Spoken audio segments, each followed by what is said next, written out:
Hello, everyone. We are hoping that you are. All right, I'll start again. Hello, everyone. We are happy that you are joining us today. You are always welcome here to share your heart, to share your gift, to share your talent, and to serve our community. I do wish that you have a great time tonight.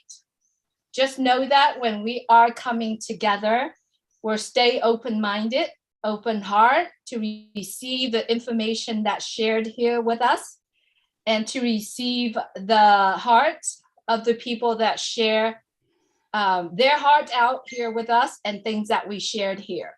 My name is Julie Nguyen, and I am truly your friend. I'm coming to you from Orange County, California. Today is July 19, 2022. On behalf of Chris Johnson, I welcome you to our Oblast Brainstorm. Before we start our discussion today, if you could please mute your mic, all you got to do is press it once and it will automatically mute itself. Let's see if who has not, please go ahead and mute yourself. All right.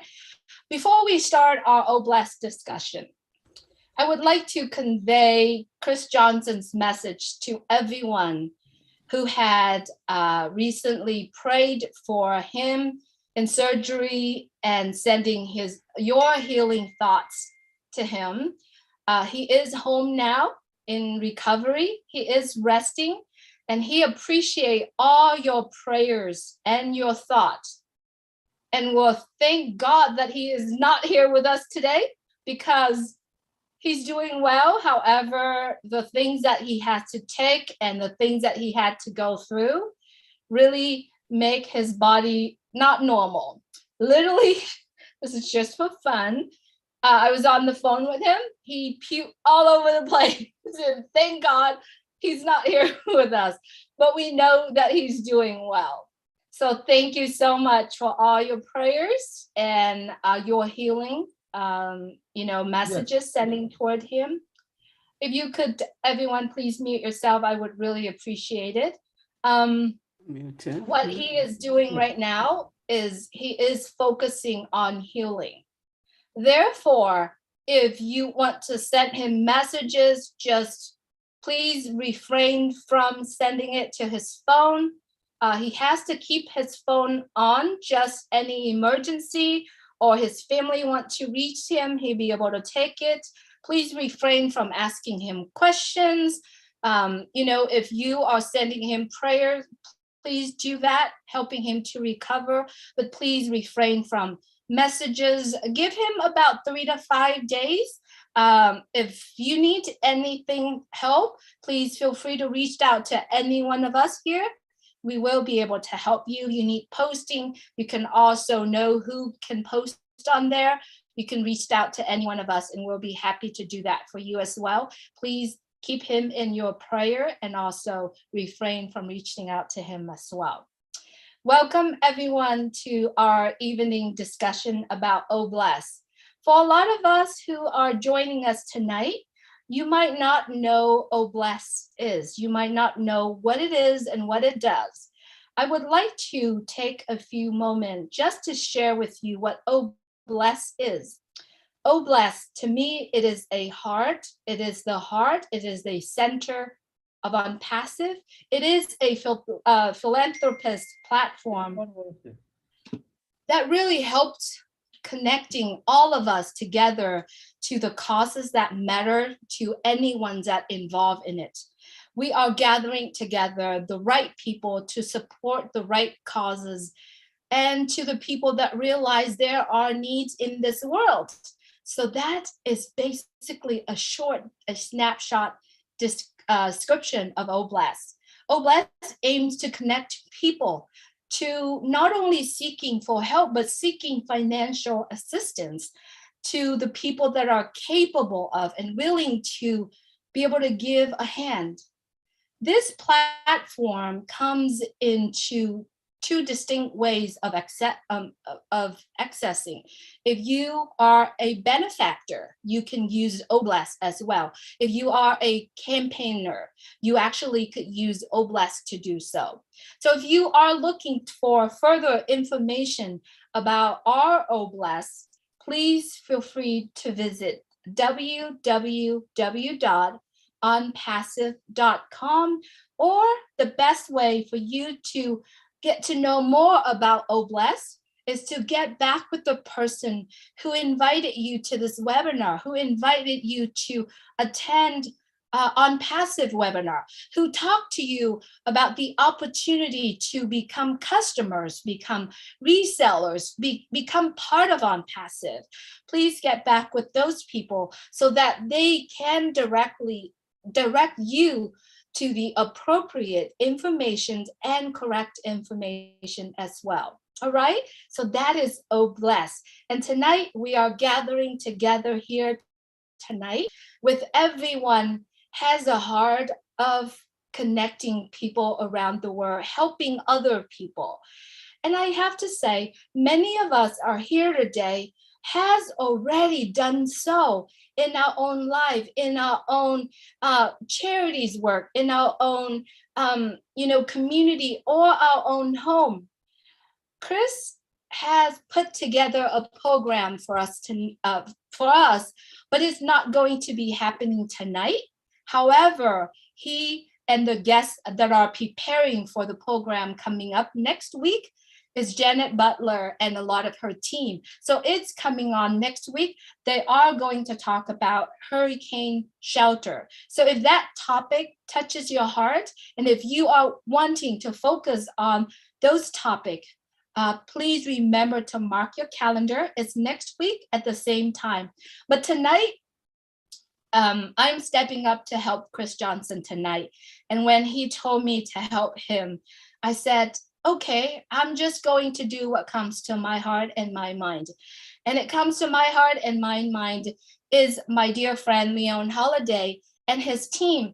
Recently, his friend has traveled to the Philippines and they put together part, and Neil Stern, Leon's going to talk more about it. But before I get started and before I send this over to Leon, I like to share with you some of the images, the little clips that Leon shared with me about what was that trip about, and also what Neil Stern was doing when I think she's still in the Philippines. And I know Emily Guzman has projects over there. Everyone's focusing on helping the Philippines. Please get each other information and connect with each other. And wherever you are, if you are currently helping someone or having projects that you run or having, ideas, please reach out. Come on and join Oblast Brainstorm, because what we are doing right now at this moment is to brainstorm, getting together. So without further ado, I'd like to share with you a little video, a little clip that Leon shared with me about Nelia's trip. All right, so give me 1 second, let me get it up for you.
Pero sabi nga ni, ada sa tutuan, ano talaga, kaya salamat po mo.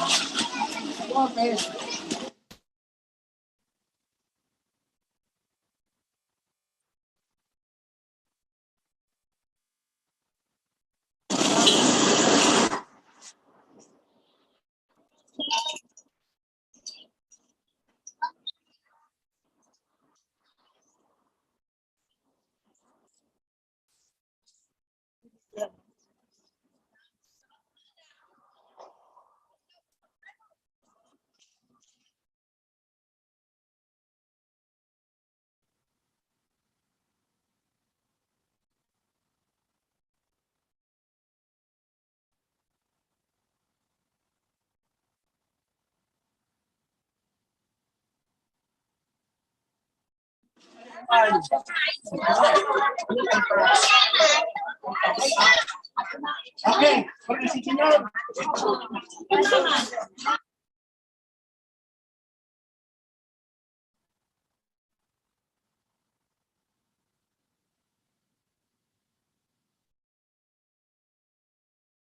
All right.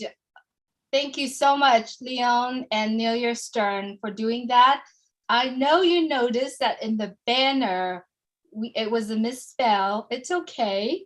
The heart is there, the action is there, and the love is there. And I know that Nelia Stern has been doing that.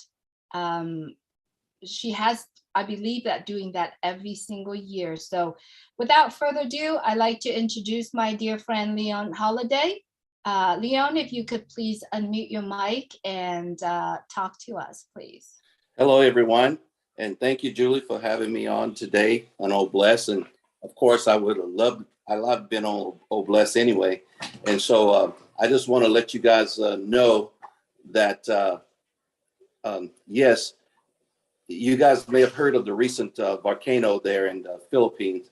And what it did, it dumped ash on all the rice crops, and some of the people had to be displaced from their homes, and they had different centers around the area because it was hard for them to breathe the air and hard for them to even harvest the crops that after dumping volcano ash all over the crop.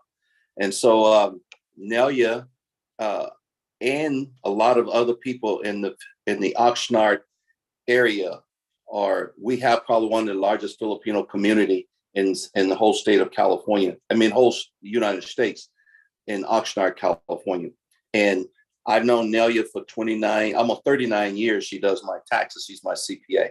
So actually, it's kind of been like a tease every year.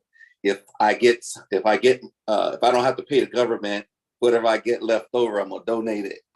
And so this was one of the years where I said, okay, just let me break even. Whatever I don't get back, I'll donate it this year. And so I donated my whatever I got back to this year, because usually I never have enough of write-off. So she said, if you make a donation, you can always, write off. So I donated to her cause, which is our cause, which is in the Southern California Division, Sustainable, Unpassive Sustainable Living.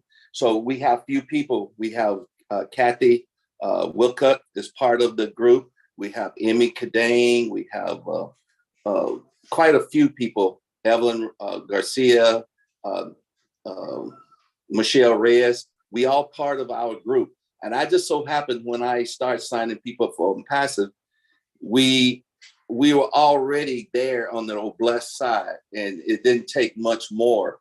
And when we have all the roundtable discussions and talk about what we can do to help people and trying to do a barley plate, and then Chris Johnson started this portion of Old Blessed. We're just at that point in time where we just decided we were already doing these things. Nelia was already doing these things. Kath is already doing these things, and which she'll probably want to say a couple of things because she's on standby. And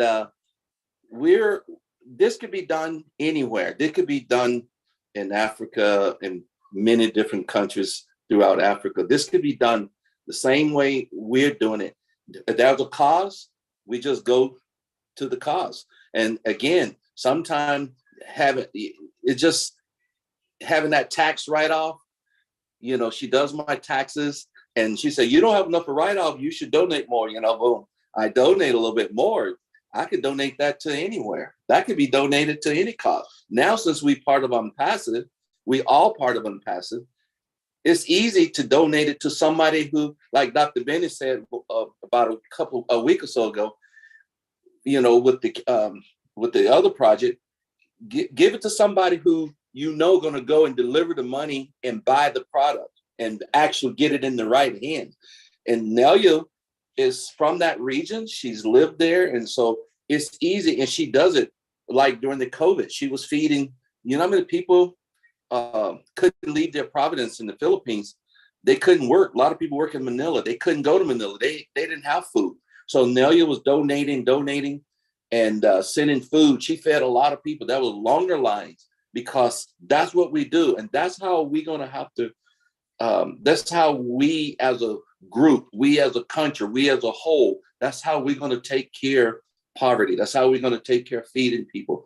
These are the things that we need to do over and over and repeat it. It's just like, you don't have to hesitate. You don't have to wait on anybody's permission. You just jump in and do what's out of your heart. We joined Unpassive. We got 800 some people, 8,000 some people is on Oh Blessed. Everybody don't have the money or the resource, but you have your hands, you have your mouth, you have your voice, you have things that you can do to bring light or shed light to various issues. So starting back, I just want to back up a little bit. When Julie first came to me about Unpassive, like I said, I had COVID. I got signed up, but I wasn't active. And then when I started realizing more and more what Unpassive was about, I joined Unpassive because I wanted to help people with clean drinking water, because I worked 30 some years in the water and wastewater industry, cleaning drinking water, the same water that people turn on their tap and the same water they flush down their toilets or various things. That was my profession. You know, I started in the oil industry as a mechanic engineer, cleaning salt brine water from oil when they bring up with the oil. And then I carried that profession on over to the municipality. And so I spent my whole career. So I got into Unpassive and Oh Blessed. I figure I can help people have safe and clean drinking water. And there's so many things that you can do, a person can do with just the materials in their own country to build filters that can filter out a lot of diseases and stuff like that. You know, instead of just dipping your water in a lake or creek or stream and just bringing the water out and drinking it and not learning how to clean it and causing you to be ill. So those are what I thought. You know, I know all about drilling wells. I know how to make wells. I know how to, make them sanitized and stuff like that. So my point is to make sure that I was part of something that meaningful. So then all of a sudden, after I start talking to people about Unpassive and being in a huge Filipino community and people start coming aboard, and then it was easy to shift. I start thinking about the sustainable living, sustainable village. Sustainable living, sustainable village is still possible, but what's happening is you got to get people. You can't just go straight from people off the street into sustainable living, because first of all, you got to make sure they're fed, they're bathed, they're fed, they have the proper hygienes, and all those things are taken care of first. And then you got to make sure people are vetted, because you don't want people around young children or people that are abusive to them.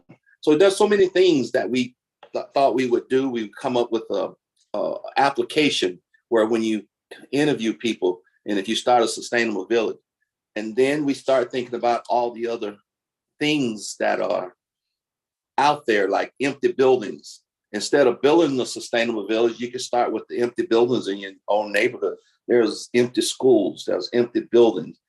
A lot of people don't know that they can get those buildings from the federal government or from the state for $1, as long as you got a cost. If you got a cost, you can go get those empty buildings, because if that building's set for so many years, it's your building. You're the taxpayer. That building belongs to you. If you pay taxes, that building belongs to you too. So why can't you go and get that empty building been sitting there and use it for a cost like putting homeless people in, or starting a village or kitchen? So there's so many things we can do right now. And so, like I said, it started off kind of as a joke, but it became fun. And so this year, the few dollars that I donated for the cost in the Philippines, there's a lot of money in the Philippines. It's a few dollars for me. It's either you give it to the government or you give it to, and what the government going to do with it? Nothing but buy unnecessary stuff. But if you give it this way, and a lot of people should look at it that way. If you give you give that money to a cause, And same thing going to happen when we start, when Obless, when Passive start, when the apples start to roll and fall. You're going to have that same, some of us going to have that same issue. You're going to have to pay taxes. And are you going to pay those taxes to the government or pay them, put the tithe into on Obless? And that's the reason why I know Obless is going to be successful, because you're not going to want to give that money to the government. And if you're making a substantial amount of money, and a lot of that plus 20%, as Ash mentioned, that 20% responsible for 80%, that 20%, I think your pay going to be substantial down the road. And you're not going to just write that check to the government. And Obless, you got Obless right there. And Obless is going to help a lot of people. And just like I did this year, it's so easy to put it towards a cost, and the cost that was, instead of writing a check to the government, it's so easy to write it to a cost and help. And Nelia did hers the same way. Like I said, she said, okay, this happened right at the time the tax season was about to end, and we saw it was a good beneficial use, and this is how we ended up. And like I say, we didn't have to go out and ask people. We didn't recruit. We didn't ask for any money from anyone. We just decided from our heart. That's what we wanted to do. And so if we have some time, we got, I don't know whether we can bring on in audio, Kathy Wilcox. She want to make a comment towards how she helped in the Philippines as well. Absolutely, Leon. Okay. I'm trying to look for her. I think Okay. it was just Kathy, and she declined. So Kathy, make sure you type the very top option. It's accept as a panelist. Yes. And join us. While we're waiting for Kathy, Leon, I know you've mentioned about sustainable living. Could you explain for everyone what is sustainable living is? And okay, sustainable living is in my eyes, in my view, in my experience, because there's a lot of people talk about sustainable living. Sustainable living, as you know, California is in a drought, but when it does rain, all the water hit the ground and head to the tributaries and all to the creeks and streams and onto the ocean is gone. Because sometimes the ground is so hard, they don't have time to absorb that water. But imagine you can catch that rainwater. You can catch gallons and thousands of gallons of rainwater in a short period of time. Imagine taking that water, sending it through an inline filter and using it to drink, or using it to water gardens, planting plants and gardening, giving people something to do. For example, everybody in a sustainable village, that means everybody have a trade, everybody has a skill. Some people may only know how to crochet, but some people may know how to cook. Some people may know how to paint. Some people may know how to do well. In a sustainable village, everybody has a trade. Everybody has something that they can contribute. It's not saying, well, I can't do anything. Some people can just read books to children. Because if you have a 10-minute section of hour reading books for children, the parent can go and be doing something else in a sustainable village, like working in a garden or help paint a fence. Or when I say sustainable, I mean really sustainable. Grow your own food, grow your own beef, grow your own chickens with your eggs. And if you got too many eggs, what you do? You sell them. People love to buy some of the eggs, and if you got extra vegetables, go to the farmer's market. We got farmer's market everywhere. And then you got an income coming in, and you have food that you can feed on your table. And then you have, some people just say, I don't know anything. I just work security. You don't want anybody walking into your sustainable village. Some people can work security. Some people can work all different portion. Some people wash dishes. Some people can wash clothes. Some people can fix hair. Some people can do nails. If you got a sustainable village with women and children, with elderly people or veterans, that's the way I look at it. And these people want to be vetted because they're in a sustainable village because they want to be there. They don't in the village because you're making them go there. these people want a different chance in life. They want to help out and they want to be part of an environment that want them. And that giving that person another chance. And in that sustainable village, there's a lot of people volunteer their time, nurses, doctors. You know, we got doctors everywhere. There's kids that sleeping in their cars, probably never had a eye checkup or a hearing checkup or a dentist service. You got these people pro bono volunteer their time. They can come to the sustainable village. And once that village up and running smoothly, it can become profit, nonprofit. And think about that. You can start by building tiny houses. You can start have people graduate from living in tent like or in their cars in their van to a little tiny house. And then if the sustainable village continue to grow, people can move up to a larger size house, and then they can let someone else have the smaller size house. And I look at all these things because I'm also a builder. I'm an engineer as well, but I also build. I built several houses before, and I know how to work with city governments because most of my 20 some years of my profession was working in city government. I know how to get around a lot of the red tape. I know how to pull permits. I know how to, draw. I know how to design. All these kind of things I know how to do, but I'm retired now and I have nothing to do, but I'm passive. So, it's kind of like it's fun now because when you have to do it to work, it's a lot of work. But when you have to do it for fun, now it's fun because I don't have to do it for to get a paycheck. My paycheck's coming because I'm retired. So I'm doing it now for fun. So sustainable village, you can do a sustainable village anywhere, any place, anyhow. But again, the people that works in that sustainable village has to want to be there. They have to want to do that. And I think you can have a lot of people doing sustainable. So our group is Southern California Division of Sustainable Living, for Unpassive. And so I'm thinking that one day, again, like near where I live now, I know there's state land. It's been vacant for at least 20 some years. There's already infrastructure on that land. There's already water. There's already sewer. That's already on that land. If you go to the government and with a good plan, say, hey, look, give up that land. You can build, it's in an open zone, open space, agriculture area. You can get that land because they can't say, well, we're going to use it. You haven't used it in 20 years, so you're not going to use it. So let this, we helping you. We helping you, the state. We helping you, the city. We taking people who wants to be in a sustainable environment, put them in a sustainable environment. And that's why we said before, our government cannot solve homeless. They cannot solve poverty, because if they could, they would have already. These things got to come from each community and each person and work its way outward. And once we do a blueprint, it can be done in any city, anywhere, any country, any place. And some portions of the sustainable village will lack various things. Some of it, the main resource is money.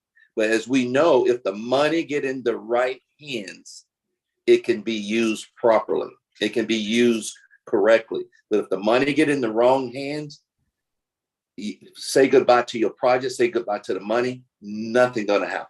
And that's the way our government is set up right now. And then if somebody goes out of the office, then the next person come in the office, they claim they don't know nothing about the money. And everybody know this too. And I'm gonna tell everybody this so that people know. When money goes into general funds in any city, in any government, general fund money can be used for anything. And the most thing is used for is giving pay raises to the people who already have tons of money. That's simple as that. If money is appropriated for various things, they can't misappropriate funds. If money is designed for this over here, it have to go over here. But somehow these city officials are so slick, they know how to get the money into general fund. And so general fund means if they need anything, office furniture, another car or whatever. They go buy it with that money. Pay raise, that's how that money is spent. So that's the reason why I'm saying the money has to go into the right place in any organization that you go. And if it starts there, just like Nelia's doing, she go over there, she rent the jeepney. Jeepney is, if people don't know, that's a national transportation for the Philippines. They call it jeepney. She rent the jeepney. She go buy the food. She brings it. They bag it. And she also knows a lot of government officials in the Philippines. She used to work for the government years ago in the Philippines. So she got relatives that's in the government. So there's some government officials there with her working there. So that's how I see it should be done. So if anybody else have anything they want to say, that's good. Thank you so much, Leon. Yeah. And you brought up a lots of great points. Yeah. And when you told me about the sustainable living, and Yeah. Also you sent me the scope of work and some of the plan to it, I was so impressed. It was so impressed where not only that he thought about this is what he said, he's loving doing it.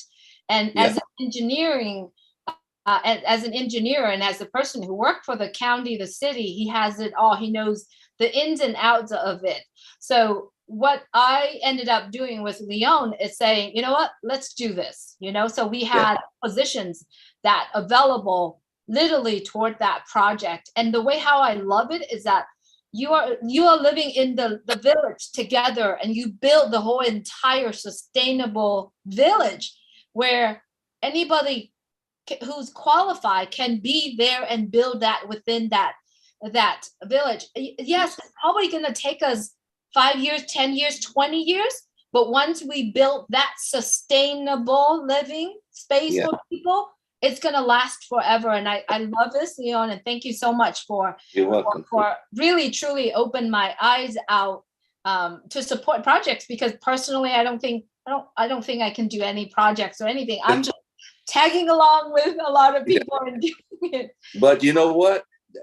If I didn't get into Pass This Through You, Julie, I wouldn't have a platform to talk about this or to move forward. It probably be something that fall to the wayside, because I know that now we got like-minded people on this panel around the world who want to be here for that sustainable. Now we got all our efforts and time. I mean, we can have Christina from where she lived, someone in Africa or somewhere. They can now contact me through Omail and say, hey, give me some opinion, give me some idea, and we can go with that. I mean, you can use Sustainable Village. Everybody's building these container homes. I remember when I bought the last 3 containers I bought, they only cost $1,200 each. And the more you buy, the cheaper they were. Now it's container homes. Yes, they've gone up, but those things you can use do a container homes. You can use the tiny home. There's so many things out there now that you can build. And we got, like I said, we got people walking on the street that are professors, got master's degrees. You got people out there that got welding, a great welder. They just took a bad turn, and you just got to help them with that problem they have, and see, are they willing to, if we can help you with your problem, and give you a part of something, can you move forward? But again, it's all about vetting, because again, you can't have the wrong people with the wrong group, and you do an application, you figure out what these people can and can't do. And like I said, just one quick example. If you're going to start off with women and children and elderly and veterans, even though you got women and children and elderly, you don't really want to put the elderly in with the women and children, but you want the elderly to be able to support the women and children, because they have a lot of knowledge that those children and those women, those young women, those young mothers, that needs to know. And at the same time, they need their quiet, their space, and over here. And then over here, you need another group for veterans. Some of them maybe have PTSD. You don't want to mix them all together, but you still want to let them know they got a coping group. They got a group they can work with. They can talk about war stories. They can do whatever, but at least we all here for the same cause. And that's the main thing. And I think once you do all of that and get all the people vetted, we have a long ways to go. And that's the reason why we're here today, together in this group. Everybody on this call, we're here because we have like-minded. This show was Oh Blessed when you clicked on it. You knew it was Oh Blessed. You didn't click on it and say, I wonder what is it today that you was talking about. You're here because you want to be here, and that's what makes the world change. People want to be where they need to be and helping in the right direction. We got all these engineers. We got engineer Mike right there. We got all these engineers. These guys are awesome. They get on there and they can talk about tech and they can do everything. Those guys, if you're an engineer, you can do mostly anything. You're not an engineer. A lot of people understand when you're an engineer, you're not just an engineer. You're a scientist. You're an engineer. You can read blueprints. You can read schematics. You can do that. Your engineers can do whatever anybody else can do. I guarantee you, engineer doesn't have a weld a day in his life, but I guarantee you give him a torch, he can weld. Because he can read the blueprints, he can read the schematic. That's what Oh Blessed. Everybody here can do something. Everybody can do whatever. And all you have to do is just do it and have leadership and guidance. And once you got the leadership and guidance, you say, okay, that's your project over there. You don't have to micromanage it, just point to it. That's your project. He's an engineer. He's going to figure it out. He's going to figure it out because he knows how to ask questions. He knows what he doesn't know, and he knows what he needs to know, and he knows who he needs to go get that information from. That's what engineers are all about. That's what scientists are about. That's what Dr. Benny all about, her program. That's what Christina. I listen to a lot of you guys. I just listen. Sometimes I don't say anything because I love partaking in and listening to what people has to say, all around the world. And I said, diversity is the key. Simple as that. Diversity is the key because we are the most diverse group. This company would be the most diverse company in the entire world. And you got big companies out there, they having problems because they don't have diversity. They're having problems in creativity because they stuck. You have to have diverse minds to move forward. And Opacity will move forward because of the diversity alone. Just the diversity alone. We will figure it out. And Ash said, if he can just change the life of one person, and that's all he's asking. Everybody change the life of one person and paying it forward. And this is kind of what we can do here. And like I said, it started off as not so much of a joke, but it's that we saw the need in the Philippines and we responded to the cause. I did this time for the first time, but now you've been doing it forever. Kathy Wilcup been doing it forever. A lot of the Filipino community always reaching back and giving back to their community. And we're not the only community that did that. The Hispanic community, they giving back. They sending money home. They working here. They sending money home. The African community, same thing. They here, they working. They got family still there. They sending money home. We're taking care of our people by sending money home, just like my family. In my family, I was the first one to go to college. I was the first one to graduate college in my family. And also in my family, we all had the same opportunity, the same thing. But I got 4 sisters. I help my sisters, constantly helping my sisters do something. All my sisters are grown. None of them are married. But, unfortunately, they got a broken roof. They got a broken this, got a broken step. They got a broken. I'm helping my family because how do I feel successful when my family is poor? How do I feel successful when my family can't pay their light bill? If I'm walking around with a ton of money and they can't pay their light bill, how do I feel successful? That's how you got to look at it. You got to help the one that helped you somewhere. And I'm going to say this, and I'm going to give it up.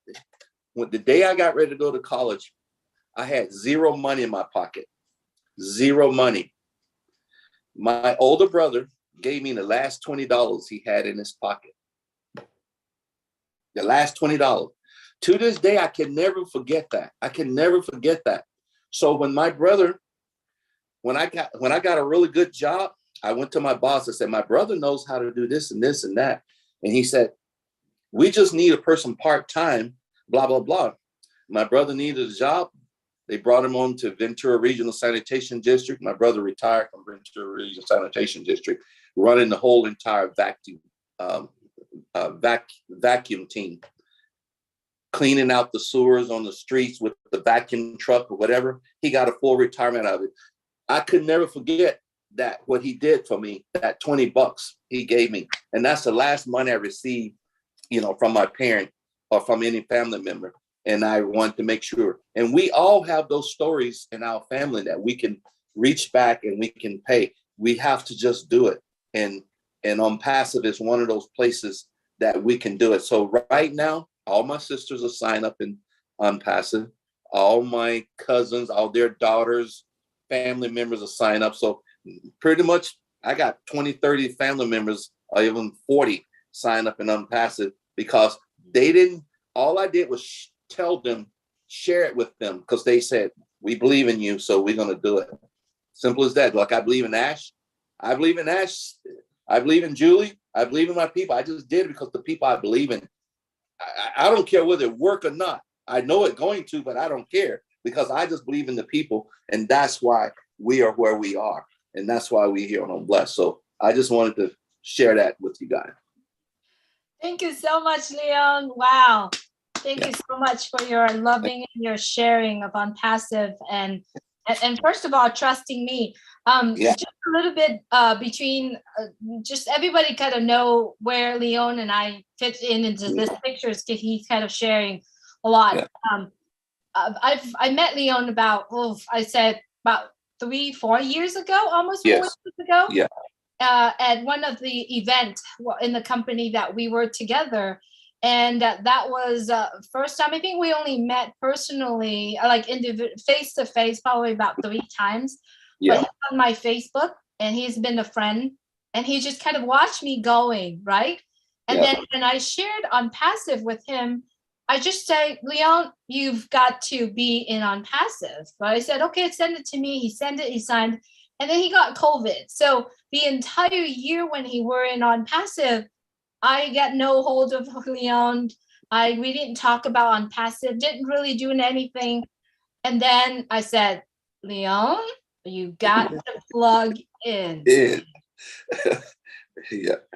Leon, you got to plug in, right? And yeah. So, she sent me 3 videos. She sent me 3 videos. And those videos, I looked at the first one, I was hooked. I looked at the second one, I was hooked more. And the third video, I went running. I mean, I hit the ground just like running full speed. I said, okay, I got it. And she kept telling me, plug in, just listen to these videos. And I finally got 3. And it was one that Mr. Ashton Park made a long time ago, and then one somewhere around September 9th. And that's all it took, is the video. And that's how I got a lot of people interested. I got over 100 some people interested in just like giving them the video. I said, this video can explain more to you than I can ever explain to you. And it also is audio, video, visual. So I gave them the video, and people sign up just like that. And so that's all it took. Thank you so much, Leon. I think we've touched a lot of points today, but what I wanted to get back really quick, and then we're going to bring Kathy on just a little bit, about a few minutes after. I like to share this, is that Leon said a lot about the sustainable village. He said a lot about vetting. So then remember, ever since Leon plugging in, we have conversations at least once or twice a day, right? Both of us went on, and we literally tackle everything that comes on. And so I start putting down ideas of how do we vet people? How do we do this? And I shared this once before, but I also like to share this with you really quick. And if anyone would like to have this, and if you are thinking about what you want to do, what you want to focus on, or at least take some of these ideas and build within it. This is just ideas, right? This is something that we don't have to do it. This is just some of the ideas that we share here. I hope you can see my my document really quick. So what I am, when Leon talked to me about the sustainable village vetting, so I thought come up with the point, okay, how do I gather people together? How do I gather people together where they can sit in one place? We can start, building that connections with whether or not professionals that wants to help or people that need a place to live. I mean, we don't want to call them the homeless, right? They're just houseless people. They have home. So I better change my language here, right? And I learned that actually from Sherry Durstaway, one of my angel here. So I'm going to start changing. Like, these are just something that I put when that idea comes up. Now, if you do understand myself, when I think about something, I go and I do it. I don't let my mind, I don't let things, idea that pondering around in my head, because if I do that, it'll stop me from doing. So this is just something that I came up when we have that idea. So how to vet people, right? And Leon actually agree with me on this. Yeah. Is you gather all the people together and getting to know them. You could you could organize the whole entire month long of feeding houseless people or feeding people so that you can organize. But before you do that, you got to know what's your purpose. So your purpose simply just to feed them, gathering data, building the trust, letting them know that you are here and you are traveling this little journey with them together. What is your goal when you do this? It's to find out who they are, who wants help, and who do not want help, right? Not only that, the houseless people, but also the professional. You have to build that team of professional people. It could be from doctors, nurses, social worker, it could be from everywhere. Doesn't matter, every single one that has vision and a goal to help people, right? So this is something that just some of the idea, and I'm not going to go further into the plan, but this is just an idea. If you want to do what Leon share here in terms of the sustainable living, or if you just want to gather a group of people where you get to know them, where you get to learn about them, I believe if we everywhere around the world start organizing a 1 month or 3 month feeding the people, right? So that we all can tackle that together. Leon, did you want to say? Yeah. It's exactly what you're saying is exactly true, because if you don't, if you can't just take people again right off the street and put them in a sustainable environment. You gotta, because some of the people again, they've been out there so long, and their hygiene, their mental capacity is gone because they've been sleeping on the street. You have to put those people in a position where they feel comfortable enough to talk and tell you what their needs are and what their problems are. And some people are unstable to be in that environment, because you're there with women and children, you got schools, you got people who actually got trades, and you don't want anybody disruptive there. So you got to make sure. And here's another thing, you hit it on the head too, Julie. You mentioned something. You can't call everything homeless, because if you call it a homeless place, you already set up a stigmatism, and people think it's going to bring the value of their property down, and they don't want you there. They don't want the people there. And you got to call it something like sustainable village. And really, you allowing anybody into that village who have skills that want to participate and help. So you taking away that they don't really know that you've already vetted those people, and those people are homeless. You bringing them in as people part of a project, and people can get behind that. But in Orange County, where Julie lives, somewhere down in Orange County, the city of Orange, I think it's a city of Fullerton, the government wants to build this high-rise building for homeless people. People voted it out of their neighborhood, and that building has not been built. So like I told you, the government cannot fix the problem. The problem got to be fixed with people like us, or people who have a like-minded idea. And once you get that blueprint moving, and you move from community to community, you gotta do. In our community right now, we have a person named Kay Wilson Bolton. She's been feeding the homeless and running a soup kitchen, a place where they can come and get a shower for years. But it's the people who still live in the riverbed. They live in the riverbed. They live in the bottom, and every time a big fire comes through, they get burned out of the riverbed. So the sheriff go through and move them out of the riverbed, move them, and then move them down. A few months later, everybody back. The grass grow back in the riverbed, and everybody back.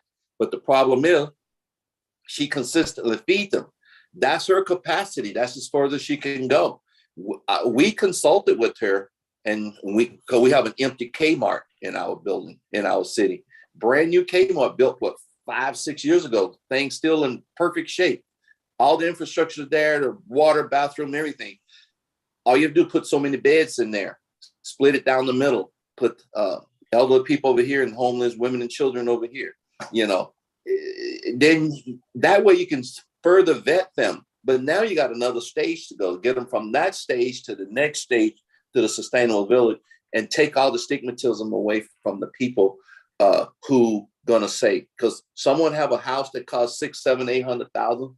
The first thing they're gonna say, I don't want that near me. I don't, and they're gonna raise hell with their council member. And remember, all these people are elected officials, and the elected officials are gonna listen to the people that raising the most heck. And some of it could be their own cousin, family member, sisters, mom, dad. They don't care. That's why it has to be done systematically through another method, another way. And the blueprint has to be, you got to change the way people think. Also, you educating the people, and you educating the homeless people. So who has to be educated the most? The people, the regular everyday people that has a job, has a house. You got to train them as well as training the people that you got to get off the street, because it's not going to change if you don't. Thank you so much, Leon, for coming in here and share with us a lot of other idea that you brought on. I think we touch on a lot of points. Also, he had mentioned about, buildings that are empty right now. If you have that around your area, you could put together a proposal. If you are writing grants, if you are, know how to put together a proposal, we could definitely, put together a proposal, a general one, and then we could submit. We can talk to them about Oblast. We can take this building, we can turn it into a sustainable living, or a houselessness for the people that comes. I encourage everyone here, if you see that what's shared here today resonate with what you wanted to do, let's do that. Get together, especially all the engineers. You know who you are. You know this. You are very systematic people, and I know that Leon and a lot of other friends here in Orange County, in Southern California, will get together. We're going to talk about it. What we envision is that if we can build one system, start from A to Z, to build a sustainable living, and if we can execute that, I believe with 3D printing, with tiny homes, with sustainable living, we can take that whole entire blueprint and share it around the world, and everyone around the world will be able to do it. All we need is to adjust with the rules and regulations and where we are, right? So exactly, because a lot of people don't know that government buildings, those buildings belongs to you, the taxpayer. And that building set empty, That's your building. You just go give the government a proposal, and here's $1, and I'm taking that building. They can't say no. What are they gonna do? That's your building. So a lot of people don't know how the government works in a lot of places, and that's how a lot of people homesteaded property over the years throughout the whole entire United States. A lot of people got million acres from homesteading because government say this is our land, and they homestead it, built a building on it, and the buildings, all they had to build a 500 square feet, or 300 or 1,000 square foot building, and they took the building, they took the whole property, and that's how things work. And the government works the same way. And I know they don't work the same way in all countries, but all countries have certain methods that they can use to get the government or activate it or to move away from holding on to stuff that they don't use. And same way with cars. There's the buses, most government agencies, you can only drive a certain vehicle like an ambulance or city vehicle to 70,000 miles. When I was working, I went through 3 brand new vehicles, and because I was putting 300 miles a day on my vehicle, I went through 3 brand new. Sometimes in the middle of the year, they're giving me a new vehicle, brand new. There's nothing wrong with the one they getting from me. They gave me a brand new 4x4 pickup, but nothing was wrong. They have to auction the car off.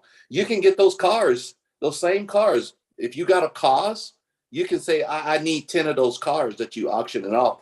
And you go and give them $20, and you got the car. Even though the cars are still worth, thousands of dollars, but because they're government taxpayers' cars and vehicles and stuff. So it's a lot of things we can do.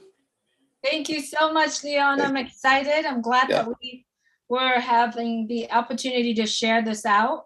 And let's go back to the Philippines. I know we started with the Philippines, and then we ended up in Southern California. So let's get back. let's go back to Kathy. Kathy, are you here, Kathy? I know I brought you on. Leon, do you want to talk a little bit about Kathy, what she does? I met this woman in one of the events, Kathy, she's part of the Southern California Sustainable Group, which is Julie part of. We all part of. Everybody in Southern California, even some people that part of our team in other states, they still part of our whole team. And what Kathy does, she's worked as a security guard for like Costco and various places, and she constantly have run-in with homeless people. Homeless people like to take shelter wherever they can, where there's a lighted area, where they can go and prowl at night and look in the dumpsters and things like that and scavenge for food and whatever. So Kathy keeps water in her car. She keeps food. She keeps cookies, things in her car that she thinks they may need. And she's a woman. She's out there by herself, and she's patrolling various areas, and she run across these people. And the way she makes friends with them, and because sometimes you can be mean, because her job is to keep them off the facilities, keep them away from the Costco facility, from going into the trash can and looking for stuff. So what she does is she offers them, out of her goodness of her heart, she offered them food, she offered them things to drink, and she makes friends with them, and she tell them, go right over there, don't come over here. And she gained their respect by doing various things, and she made a lot of friends with various people like that. And another thing she does, she sends toys, clothes, food. She gather it and she send it to the Philippines. She's not just sending it blindly to the Philippines. She has a daughter over there, and the daughter is connected with several different churches, and she sends things over there. I give her boxes of toys belongs to my son. When I see him not playing with those things for over 6 months, I gather and put them in a bin and ship them out the door. And I tell him, because these are toys that have been passed down to him as well, and other things or toys that I bought. He spent a lot of time playing with Legos and Nintendo Switch and all that kind of stuff. So all the other toys just pile up in the middle of the floor. So that some other kids can use those toys. these kids around the world, so different places. So Kathy gathered the toys and You mean like clothing and various things, and she sent them to the Philippines. And her daughter have connection with various churches, and around Christmas time or any other time, kids have toys and things. And she does that. She sends food, just like Nelia does. She sends food because different people from the Philippines, from different provinces, and they want to take care of the various people in their different province. And you don't have to just do this for the Philippines. You can do it for any other country, Bangladesh, Africa, India, any country that needs the help like that. You can actually, because we in like 200 some countries, you can find the need for every different country, and you can figure out the methods, the different ways that you can send stuff, and you can get it to the right groups. Right. Because Leon, I think Kathy is in the house, Leon, and I go think ahead, Kathy. she's still at work. Kathy, can we see you a little bit? Yeah. There you go. Thank you, Kathy. Sorry, Leon. I saw her and she's That's all right. That's good. Yes. Go ahead, Kathy. Please say hello and Hi, my name is Kathy. Nice meeting you all. And this is my first time, so it's kind of a little bit nervous about it. Like Nelia is doing whatever she's doing in the Philippines, and she sent those videos to Leon. And I'm just sent 4 boxes to my daughter to the Philippines with the goods, the toys. I sent it, and then I told her to, when you give it to the people, just send a picture or video so that I can send it to Ubles, because my daughter, Salome Ibay Lantano, is a member, is O-founder too. So I have my daughter and my granddaughter as a O-founder in the Philippines. I will let him join next time and show her what we are doing, so that she can show us what she's doing over there too. Like what Nelia is doing, we are sending packages to the Philippines long time ago, not only clothing, but everything that we can send it to them, even money. Sometimes there's a person that he stays in the hospital and need money to get out. So I sent her like $500. $500 nowadays in the Philippines is like 100,000 pesos. So that's a lot of money to them, and they appreciate it very much. $200 is a lot of money already. So not only those are the ones that we're sending our love and compassion to our country. We don't want them to be left behind. Whoever that needs help, we tried to help them long time ago. I came here in America in 78, and ever since then, I'm sending them money, whatever I can send, even toys, personal hygienes, even everything that they need in order to help, especially in time of calamities. That's how we love our country, even it's like a third world country, but luckily we are here. God sent us to here, and then Good morning, Zahir bhai. we send it back to whatever we can help to them. And I love Nelia doing whatever she's doing. And I will send again my love and regards to all of you guys. And what Leon is telling me, what I'm doing here in California, I'm a security guard. Pretty soon I'll go to work and I have food, shoes, blanket, whatever, socks, whatever I have in the back of my car. And I saw a lot of those people, like I don't call them homeless. Those are my friends. So I give them whenever they dig the trash can, and I said to them, and sometimes Hispanic, I talk to their language, and they said, okay, don't dig that anymore. I have food for you. Really? And they said, yes. And then sometimes when they go to the store, they shoplift. And I said, no, you don't need to do that. I said, what you gonna do then? I'll pay for it. Go, I'll pay for it. And they will love you for that. Be kind, and they will trust you. Instead of coming and do shoplifting, they will respect you because you give them the respect. Because don't judge the people according to whatever they have. You love them, you give them the respect no matter who they are. We have the opportunity to do things that we have to do. Some of them, they don't choose whatever they were. Some of them, they said, oh, I remember one lady, like I told before, when we have that meeting with Julie again for Southern California, I meet an old lady that she is just kicked out by her own daughter, a family member. And she was crying up to the top of her voice. And I asked her, what's wrong? She said, I'm hungry. And I said, okay, come with me, I give you food.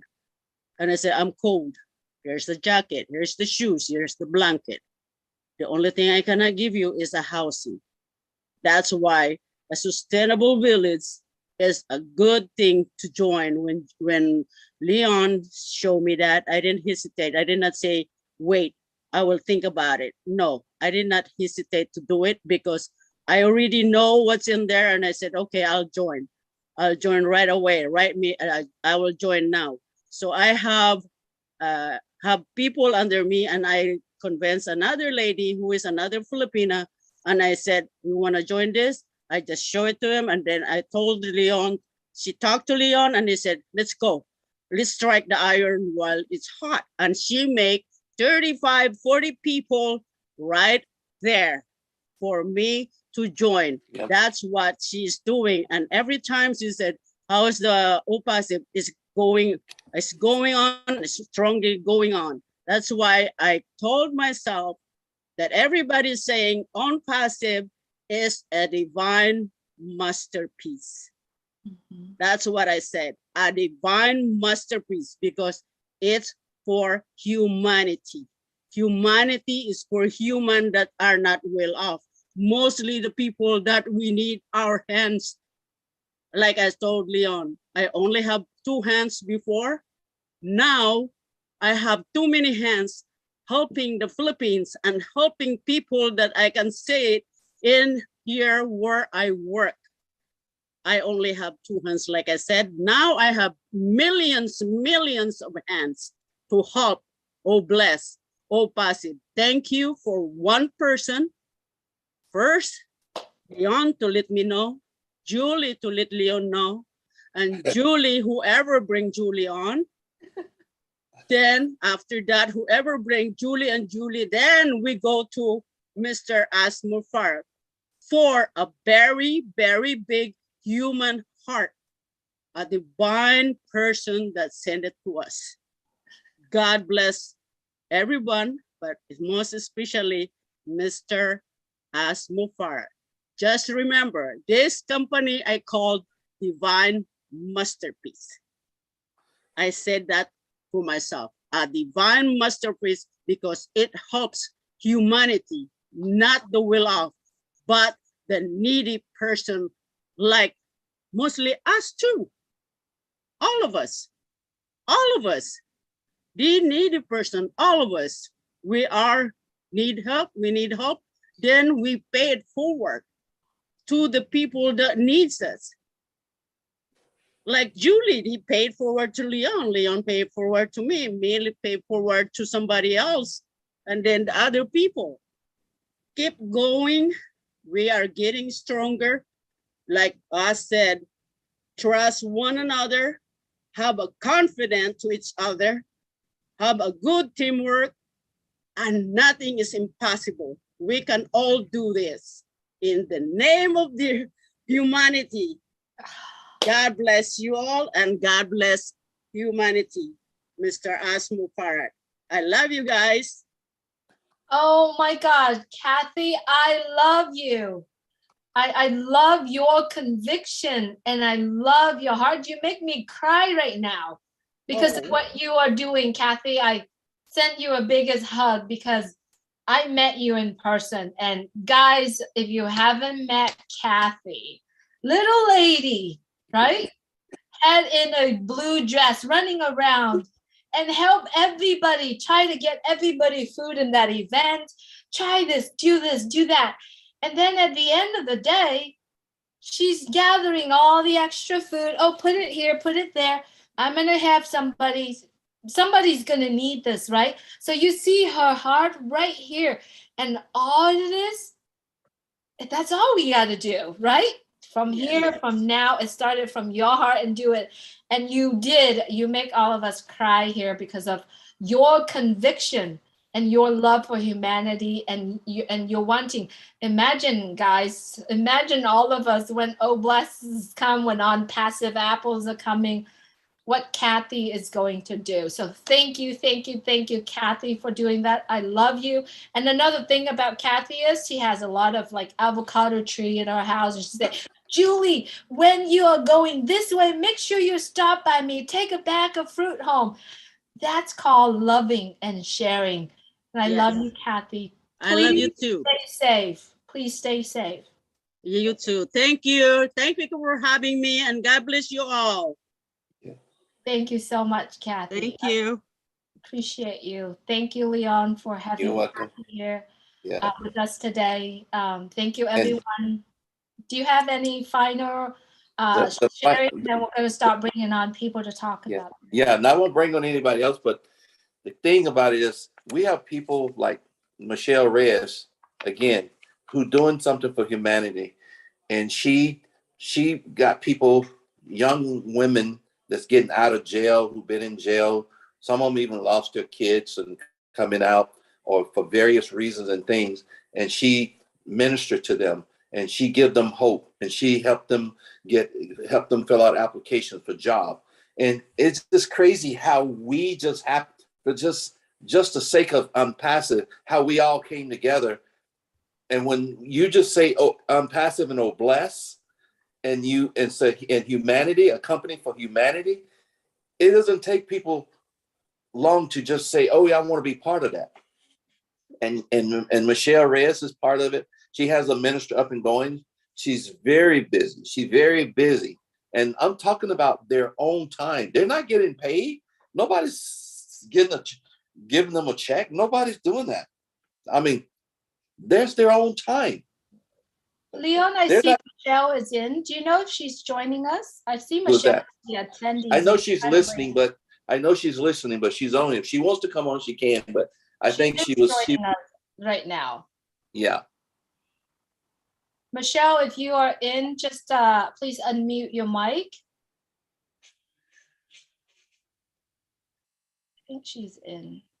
I just brought continue, please, Leon. I just want to disrupt you. But yeah, so Michelle, she's on it. She had just finished showering when I talked to her earlier, so she was probably indisposed right at the moment. You know, some people not dressed up to be on the mic, and rightly so, because we're a professional organization, so she's probably indisposed.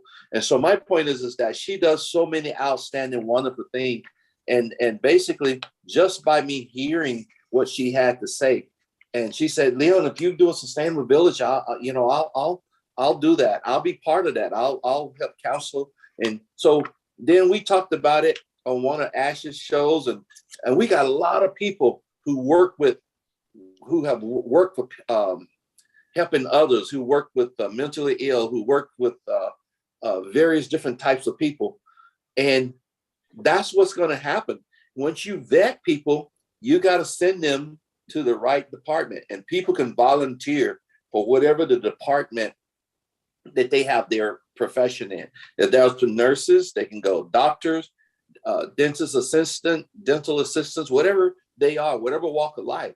Because and one day we was talking, I said, look, I got ahead of the cart. I got ahead of this thing. You can't go to a sustainable village if you can't stand to interview the person sitting beside you because they smell so bad because they've been on the street. I said, you have to get that person a bath first. You got to get them their proper hygiene first. You got to get them everything they need. They're to bring them, because they're going to feel uncomfortable. They're going to feel insecure. So you got to bring them in a comfort environment. You got to make sure they're fed, they're groomed, their teeth, everything. They've seen a doctor. And then you can set that person down, and you can sit down beside them on a couch or sit down in front of them. And now you can actually talk to that person face to face without you feeling like you got to get up and run, or you feeling. So that's the reason I'm saying you got to bring people in a comfortable environment. And so that makes a difference. And so not just, I mentioned, like I said, the Oxnard, California has one of the largest Filipino community in the United States. And It just so happened, I just ran into that group that they all doing the same thing. They all sending money, food, or taking stuff and sending it to the Philippines and helping each other out as the community, as a community and as a group. And again, I heard last week the people from Guyana, all the things, and my heart just opened up and poured, because I know that so much corruption going on, not just any country, every country, including ours. I mean, ours country is no worse, no better than any other country, because they send billions of dollars to the up in Seattle in the Portland area. They got huge homeless population, people on the street living in tents and everywhere. But those billions of dollars come from the stimulus. Can they get it to the people? Can they get it to the right place? No, they can't. That's why groups like ours, once we get the blueprints and get going, that money should be put into our community, to our hands, to the people, the everyday people who are really helping people. That's how the impact. And yes, like I say, working for cities, I used to do grants. I wrote grants for trees. I wrote grants for park equipment. I wrote grants for wastewater equipment for plant, drinking water distribution, how to get chlorine system. Government got all kinds of money for everything. You just write the grant, you get the money. They also got money for homeless people. Yeah, they got money for homeless people too, but how you get it to them. Exactly. And I think Michelle is ready now. Yes, I think Michelle is here. Michelle, are you here with us? Please unmute your mic and please introduce. Can you hear me okay? Yes, we Yeah. can hear you, Michelle. Okay. Sorry, I'm in my PJs, but that's okay. Thank you for everyone. I'm Michelle. I learned about this passive through Leon, and we're part of the Southern California group. And so what I do is I minister. I do a lot of emotional and spiritual work. And I've worked with homeless people. I've worked with people who are, living in tents, and me and another pastor would go and we would get up early, make lunches, put them in the brown bags and hand them out. And it's true, you do really have to get their trust and start talking to them before they're going to walk into a sustainable village, whatnot. And so what I learned is just like Kathy, nobody's paying us to go out there and to talk to these people. It's just because we have a compassion. And for me personally, I had told myself, if I have the time, I'll give my time. And whenever it comes a time where I don't have the time, I will give money to others who do have the time to go out there and show compassion on these people. And they're just looking to be, heard sometimes. A lot of the times, they're just down and out. And it takes people like you guys to have passion in your hearts to just lift them up. Sometimes it's just a word. Sometimes all they want is for someone to encourage them or give them a bottle of water or, say, what, let me pray with. Sometimes they just want a prayer. Sometimes they don't want a prayer. Sometimes they just want a hug. And I mean, some of these people that I was out there and feeding, they hadn't been, hugged in years. And it's so sad to know that, people just try to dispose of them and like, okay, not in my town, not in my town. And it's true. A lot of these people, a lot of them got out of jail and they have nowhere to go. I also worked in it's called Lighthouse for Women and Children, and it's kind of like a recovery. These women are coming out of jail. They have nowhere to go, so they put them in the Lighthouse and they teach them life skills. They teach them how to get a job. They have to do something. They got to do laundry. They got to do cooking, cleaning, all those things. So it's just not a handout. I call it a hand up, because you're teaching these people skills that they're going to use and further themselves once they, go on and move on and hopefully to do something greater with their lives, they're going to take these skills. So I like to say, it's called a hand up. Even the ones that are, homeless and whatnot, I always call it a hand up. And we don't call them homeless. We call them homeful, which means that they're hopeful for a home one day, or something that they could look forward to. Because if you just keep saying homeless, it kind of has like a negative stigma to it. So we say homeful. So a little bit different. But so, number one, passion, compassion for these people, just love on these people. That's all they're looking for. And it's free to give love. It's free to give a smile. It's free to give encouragement. Like Kathy, I carry blankets in my car. I carry usually granola bars, or I carry water, socks. And they see me. When they see my Jeep coming, they already know, oh, this girl has food, or she has water, or she has a word for us, or, she's here to just check on us. And they're humans, they're human beings just like the rest of us. And we just need to let them know that we care. And on Passive and this sustainable village is amazing, of the lives that it's about to change. I mean, look at us. We're so excited about it. And to be able to help and pour into others that maybe just did not have this type of opportunity. Many of the people that I met in I called it Tent City, because unfortunately they just pitched a tent and they lost their jobs, and they couldn't pay the rent, and they're out on the streets because these people were living paycheck to paycheck. Or something went wrong with their car, $600, and all of a sudden, they're behind in the rent because they need the car to get to the job. And it just kind of snowballed. And before you know it, they have the car and they're living out of the car now because they couldn't afford, they got behind on the rent. So it's many stories like that, people that I've come across. And so I know, we each have the ability in us to make a difference. We're already doing it. We're already taking the risk to join the team. And we took the risk, and we're like, wow, this is such an amazing thing that people are gathering together to do. And so I just want to congratulate each and every one of you for stepping out in faith and becoming part of Unpassive, and just taking the risk of like, okay, we're going to do this, and we're going to plan it, and it's going to happen. And it's already happening. And it's just so amazing that the people have come together to really, because it's called Oh Bless, to bless others. And, a lot of the time people don't have that capability. So we, as people, when I would go out there, people would say, I can't do that. I can't do that. And I'd say, okay, well, just, keep us in your thoughts. And I would actually have people donate money to me and say, okay, buy the lunches, or, buy whatever you need. I don't have the time, but I'll give you money. Or I don't, I can't see the homeless. I can't, like, it's too heartbreaking, but you go and I'll give you, they would give me resources. They would give me food vouchers or gift cards or whatever. And so there's always a way to make it happen. You just have to have a willing heart, an open mind. And like I said, once again, it's possible. It's possible. So I encourage you, each and every one of you being here, that, you're here to make a difference, to make a change.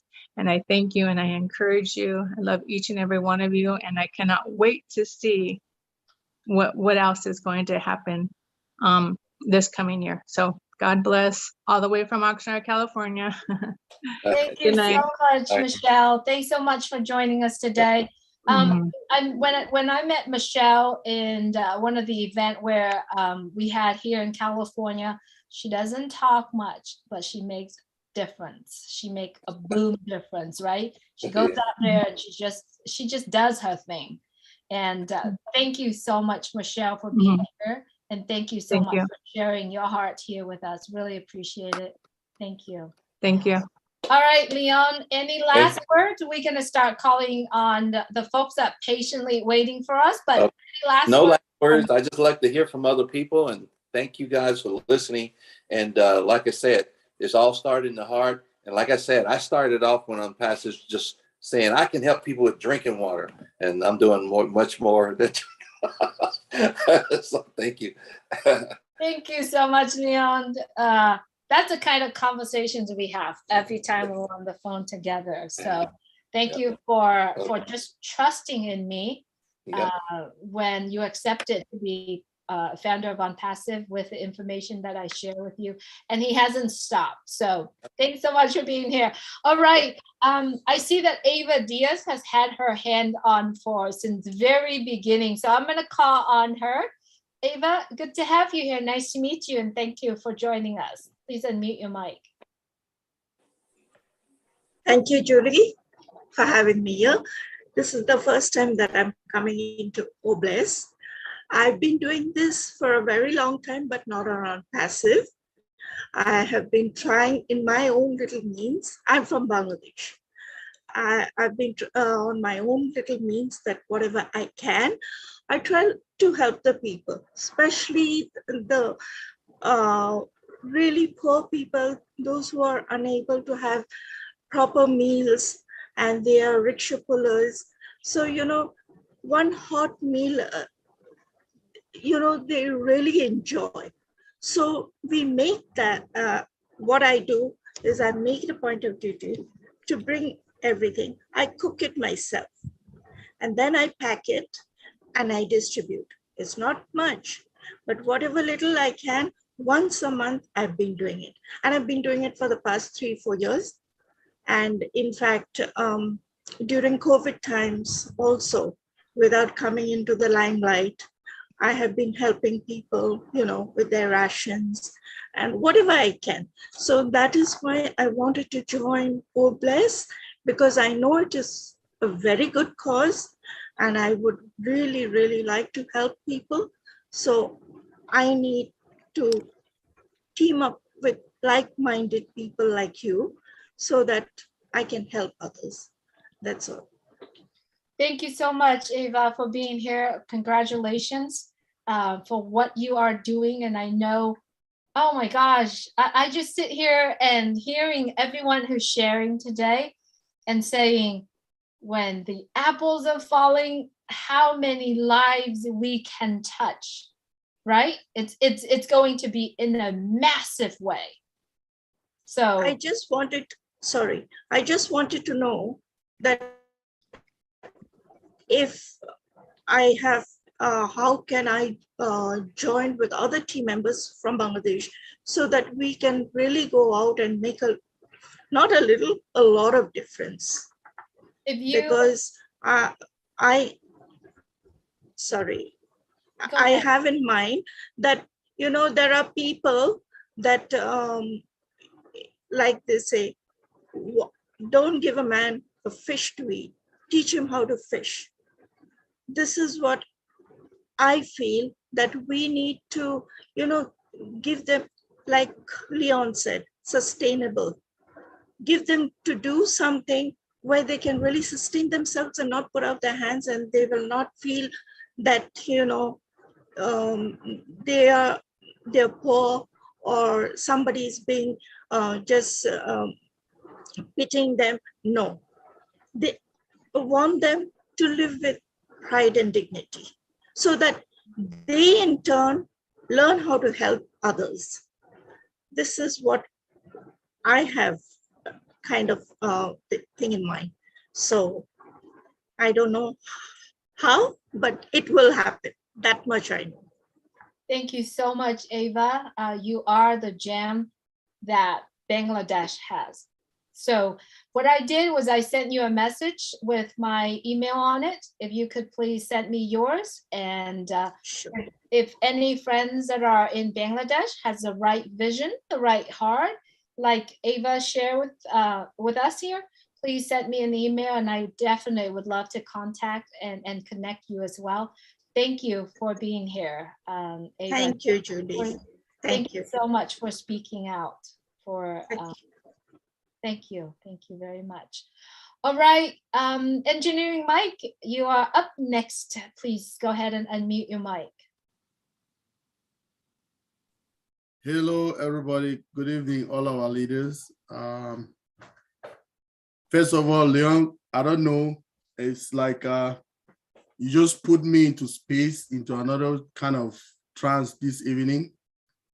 with all the technicalities and all the know-hows. Like we say, we learn every day in On-Passive. It's like a big learning field. We just want to thank all the leaders. Leon, thank you very much. Katie and Michelle. And Michelle, thank you people very much, and Eva as well. So it is a journey. We just started. We're still going, and these things are being unfolded. They are unfolding so that we should plan more as we go along. And this platform is a good one. We say healing mercies to Chris. I pray for him. I'll send him a prayer. He's healing very well. We thank God for that. This platform, when you come here, if you don't go on with something that you learn, then I doubt if you are really here. It's a big place for us to come and brainstorm in all of this. Leon, kudos. I mean, like, I used to say, sometimes you think that you know a lot of things, right? But when you see another expert who knows, when he talks, you understand, you buy, and you guys resonate in the same frequency, right? So it's marvelous. Then I just want to say I have so many projects around the world, which is by founders. But what we're waiting for is a guideline from the CEO himself, how we'll be tackling these projects. So, but trust me, I'll be knocking at your door every day. I'll get your number from Julie, Leon. We have to work. We have a lot of work to work. It's just starting, right? I have this gigantic, the last time I talked to Mr. Ash, he was talking about a fast train road in Africa that I used to talk about with him. So finally, he calls it Africa. That is the name he gave it. So I've been working with a lot of engineers in the world, worldwide. We're putting stuff together. Leon, one day you hear me call on you, you have to join my team. Let's make that thing happen. We're working a lot. We're doing a lot of feasibility studies on the distances where they are supposed to pass. We have consultants. I have consultants who have PhD all around the world. They have like project managers who are working. So I would like you to join me someday. I just want to say thank you. I mean, like Julie, what you came out with this evening, some days you just come here, you don't even know what you come and meet, right? So it just, when it starts like a joke, but when it goes deeper, you see how it goes deeper and the stuff is coming, it flows. Thank you, Julie. Thanks for the anchor today. Thank you, everybody. I wish to work with everybody here. Thank you very much. Thank you, Engineering Mike. We all come here and speak our mind and our hearts, and that's where it has happened, right? No matter where you are, when you get together, you just let your mind and your heart grow together, and that's why we're all here together. So thank you, everyone, for being here today. All right, Phil and Susan Torres from Northern California, good to have you here. Please go ahead and unmute your mic and tell us what you're thinking. Well, I just wanted to share with all the founders the power of our creator and how I know On-Passive is going to help change the world. Today, Julie, I just had met you and I sent you a text asking about California O-Founders. And something today told me to get on this website, and I did.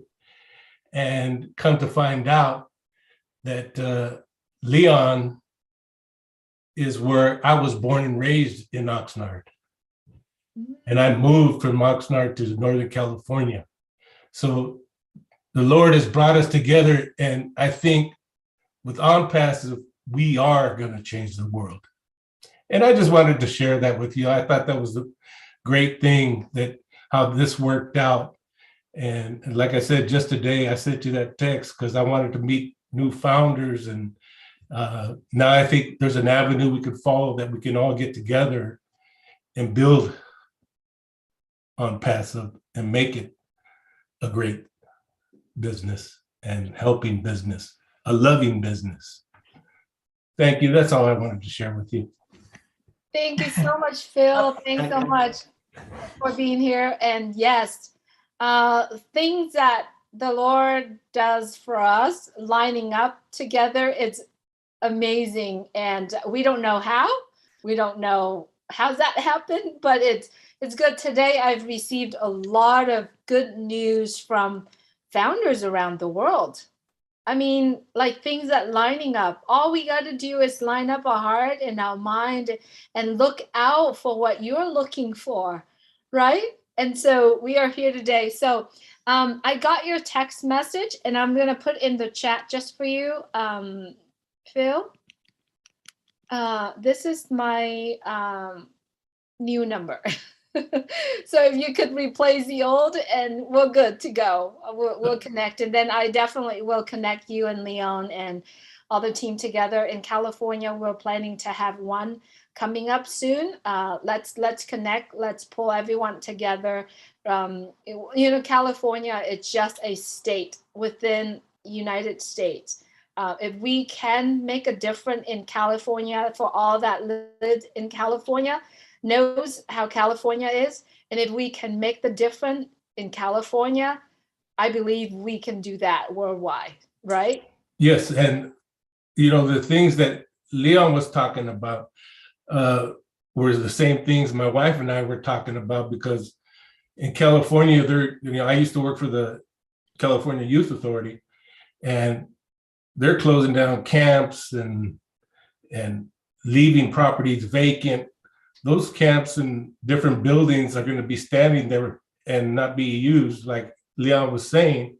And like he said, we could, as OnPassive founders, use those places to help the people and build OnPassive communities. Area kitchens and And those places already have kitchens, bathrooms, everything you need. And then the camps, they have the rooms, and people, it could be self-serving. They can be the cooks, they can be the electricians, they can run those OnPassive communities. Yeah. It can happen. We just everybody puts their head together. We are going to change the world. OnPassive will change the world. Yeah, and especially like those state buildings, we built those buildings as taxpayers. If you worked anywhere in the United States or in California, you built that building. So that building belongs to you. So when the state is done with that building, you got a plan. You go to the governor or whoever their liaison team and say, we want that building. Here's $1. And I'm looking forward to meeting everybody. And because this, like I said, this could be done around the world. Absolutely. I believe so. And Okay. Bless you all. Yes.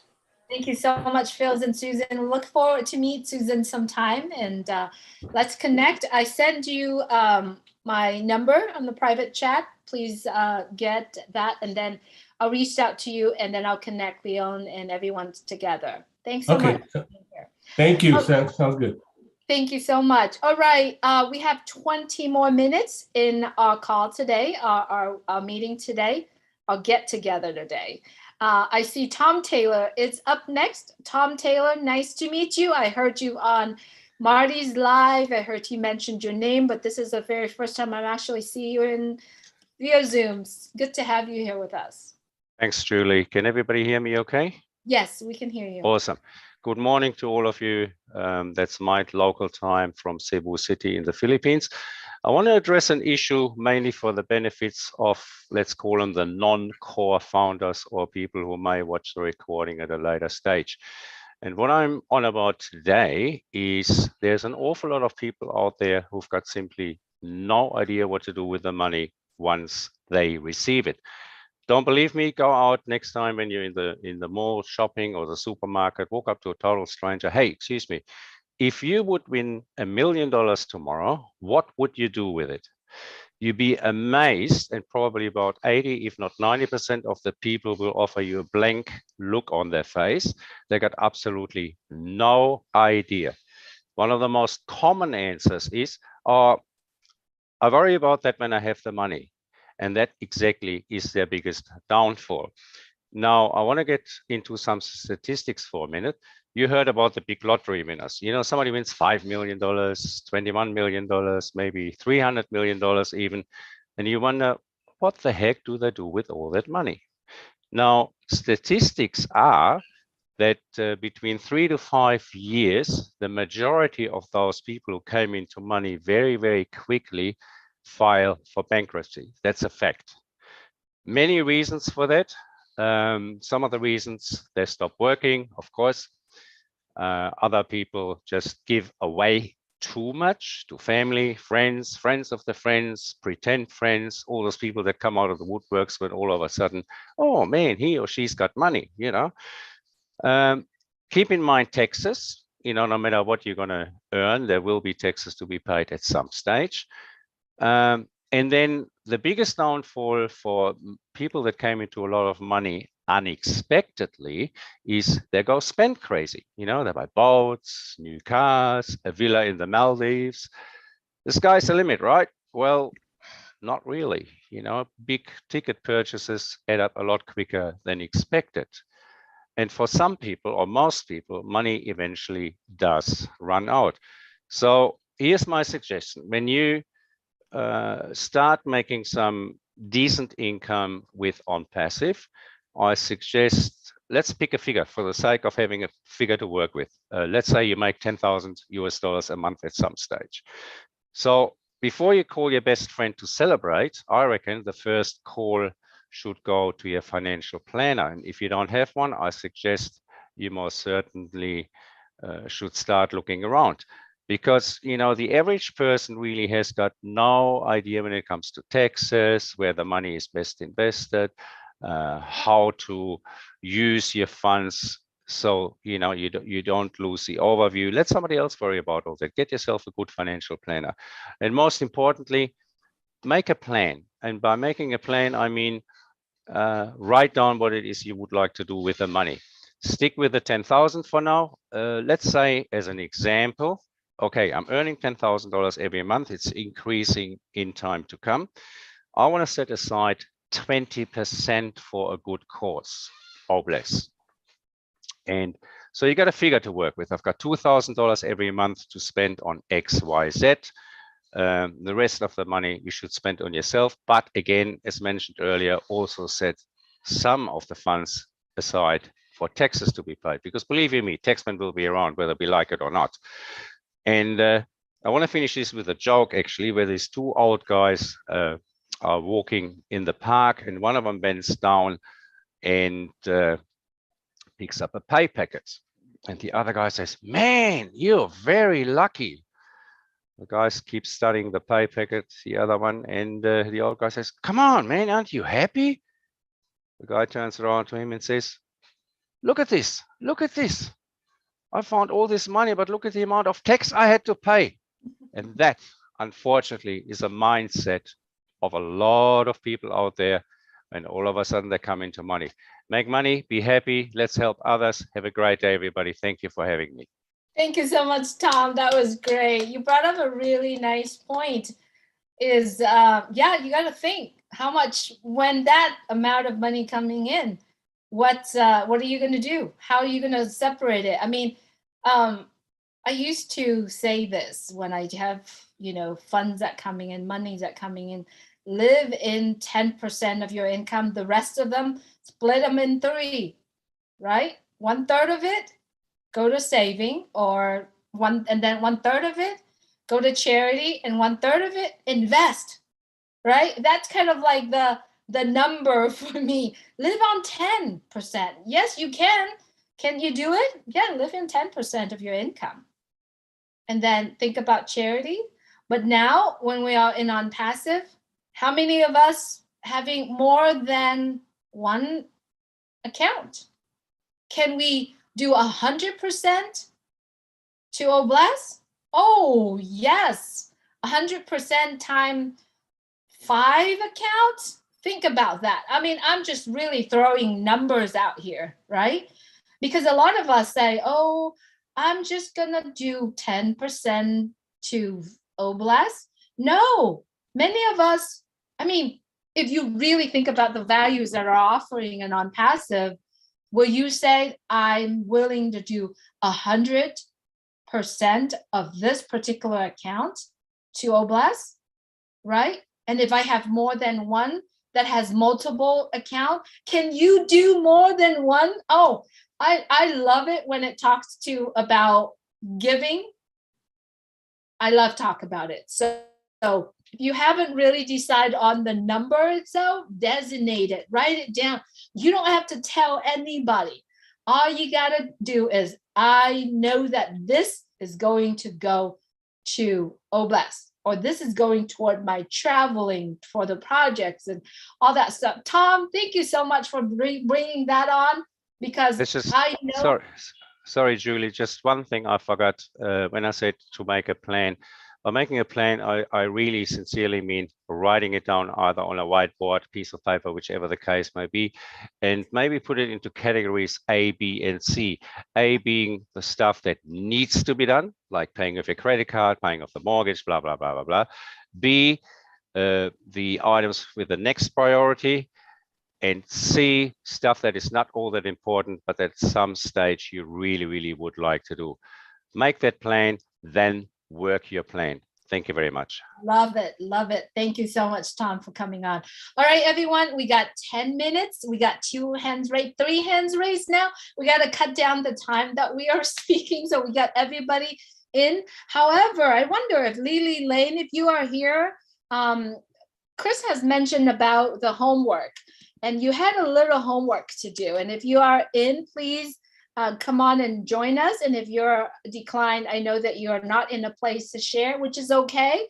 But if you're here, please join us on the panel.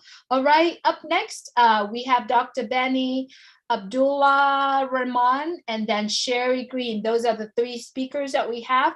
We've got less than 10 minutes, so let's just keep it right around 2 minutes each would be great. Thank you so much, Dr. Benny. You're up next. Yes, Sister Julie, thank you for giving me this opportunity. I want to greet each and everyone. Brother Leon Holiday, Sister Kathy, and Sister Michelle. I want to take this moment to thank you guys for the humanitarian work. I really appreciate you, and I respect for a job well done. And what I want to say is that Oblast will take care of everything. But if I may ask a question, with these individuals that you guys are taking care of, have you ever thought about asking them their goals? What do they want to do in life, especially those coming out from jail?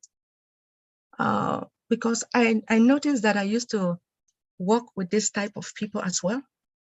And some of them do like going back to jail. But have you thought of asking them of their goals, what they want to do, so in order to better of their life in future rather than suffering? I do have a lot of questions, but I will take it. I'm not going to ask that much. But the first thing is that I want to comment. And for Sister Kathy, I don't know, are you around? No. Kathy and Michelle, I think they're on, but I believe Kathy was getting ready for work. Oh, okay, never mind. Yeah. It's okay. I'm not going to waste too much time, but I just want to commend you for your work. And I am willing to work with you all because I want the best for them. I don't want them to suffer. So despite the fact that I am in Maryland, when the dollars start coming, I can still fly to California and work with you. Gotcha. Thank you so much. Yeah. Thank you. Thank you so much, Dr. Benny. Yeah. I've got Dr. Benny's numbers, and if anyone would like to connect with her, let's do it. If we can do this together, I'm very sure we can make the biggest difference, right? Wherever we are. So the more, yes, that's what I mentioned before. The more people come together, the more creative and more things. That's how we're going to be able to handle things. And I picked up on a lot that Dr. Benny was saying last week. Getting the money in the right direction in the right people's hands. That's what it's all about too. So there's a lot of resources. Absolutely. Thank you so much, Leon. Thank you, Dr. Ben. All right, Abdullah Rahman, if you could please unmute your mic. Thank you so much for being here with us. Thank you very much. I would like to appreciate the effort of our leaders for this wonderful gathering. Let me go straight to the point considering the time given. I would like to tip more about, give example about what is going on here in northeastern part of Nigeria due to involvement of Boko Haram members, which it's very terrible situation. It's very security conscious issue that leads to almost 40,000 mortality from 2009 to date. That people were dead, were killed, were bombed due to insecurity here in northeastern part of Nigeria. So it's very terrible situation, which leads to almost, I think, 2 million data, over 2 million data of refugees in almost 14 refugee camps, which is here in northeastern part of Nigeria. So the insecurity situation leads to very extreme poverty and a very certain situation that people were killed, people were destined to insecurity. So I think this project, if it will be impactful to security conscience, because here we are even talking about security, which is the people are not even secured.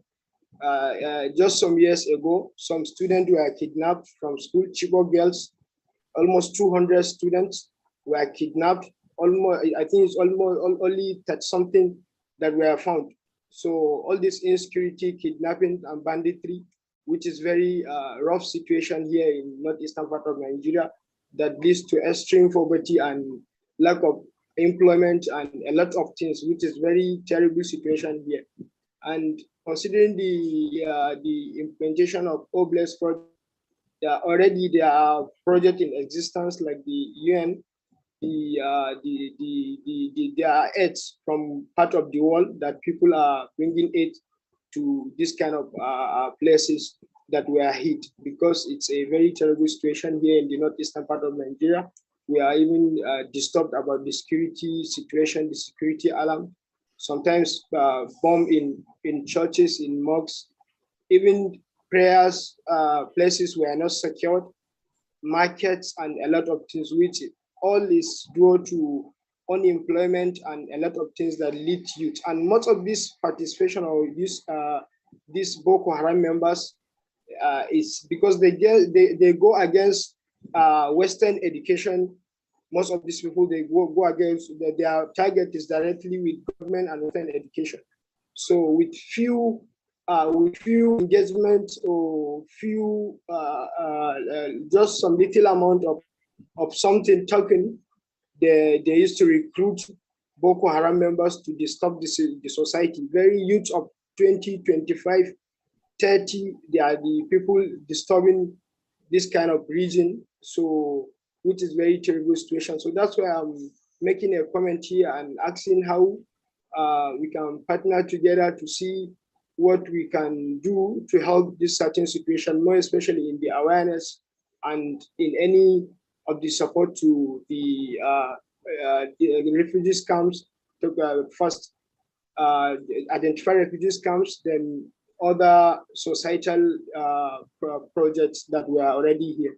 But more especially, it's very terrible situation, the security aspect. It's very terrible, it's very terrible here.